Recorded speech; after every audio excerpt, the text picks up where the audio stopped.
जितको र्यालीमा नि प्रचण्ड जितको खुसी थिएन भाव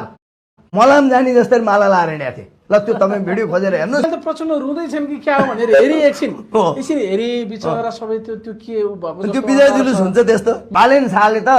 त्यो प्रचण्डलाई भेट्दा पनि भेट्दैन ल मैले अहिले भनिदिइसकेँ सम्झिने पानी छम्किने भने जस्तो मात्रै हो जितेर पनि हारे उनले जितेर केही अर्थ छैन राष्ट्रपाको बालेन शाहले त त्यो प्रचण्डलाई भेट्दा पनि भेट्दैन ल मैले अहिले भनिदिइसकेँ भेट्न पनि हुन्न हैन अब रवि लामिछाने र उनीहरूको कुरा होला पार्टीगत रूपमा पुरानो सम्बन्ध पनि तर सरकारमा क्याबिनेटमा थिए सरकारमा चाहिँ बालेन शाह हुनेजेल उनले त्यो प्रचण्डसँग मिलेर काम पनि गर्दैन सहयोग लिँदैन लिन पनि हुन्न भेट्दैन प्रचण्डलाई बालै दिँदैन जस्तो लाग्छ तपाईँलाई बालेनले दिन पनि हुन्न भन्ने मेरो सुझाव पनि छ उनी कहाँ अभिभावक बन्ने जिम्मेवारी लिने तहमा पुगिसके जिम्मेवारी त कयौं वर्ष जिम्मेवारी लिएका कारण त आज माओवादी रसातलमा पुग्यो हैन प्रचण्डको जिम्मेवारी त सब नेपाली जनताले देखिसकेका छन् त्यसैले भन्न चाहिँ जे सुके पनि सक्ने मान्छे रहेछन् है सुन्नु जे पनि बोल्दिने के तपाईँ हेर्नुहोस् प्रचण्डको जिम्मेवारी लिया हैन अब ओलीहरूका अहङ्कार हैन र काङ्ग्रेसको कार्यशैली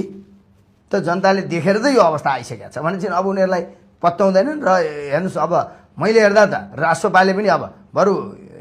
पर्यो भने बरु अरूसँग सहयोग लिनुहुन्छ हैन संविधान संशोधन गर्ने शर्तमा चाहिँ दलहरूसँग छलफल गर्नुहुन्छ त्यसमा केही छैन तर अब प्रचण्डले जादु नै चलाउला यिनीहरूको बहुमत पुग्दैन हदै आए नि 100 सिट आउला मेरो नआले बहुमत पुग्दैन भनेर गाथे प्रचण्डको जादुको छडीलाई पनि भाँच्दिए जनताले अहिले हैन त उनी त जादु गर्नेवाला थिए नि त त्यो जादुको छडी त अब नक्कली जादुको छडी पनि बोल्दै थिए कि निर्वाचनको 2-3 दिन अगाडिसम्म पनि कुनै पार्टीको बहुमत हुँदैन त्रिसङ्घको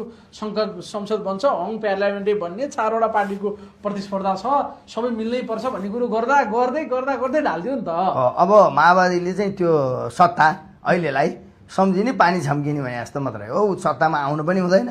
ऊ आउनु पनि सक्ने जनमत जनताले दिएनन् हैन र राष्ट्रपा अथवा चाहिँ बालेन शाहले उनीहरूलाई बढावा दिन पनि हुँदैन तर सबै वरिष्ठ नेताहरू हार्दा पूर्व प्रधानमन्त्रीहरू हार्दा प्रचण्ड जितेर त आयो नि त बाटो त मान्छे बाटो हो नि यति त मान्न पर्यो अहिले प्रचण्ड जित्या चाहिँ एउटा कारण छ राष्ट्रपाको वरिष्ठ नेतै गएर प्रचण्डलाई हराउने अथवा एउटा नेतै वरिष्ठ भने एउटा नेता प्रचण्डको ठाउँमा उठेर हराउने उनीहरूको एउटा प्लान थियो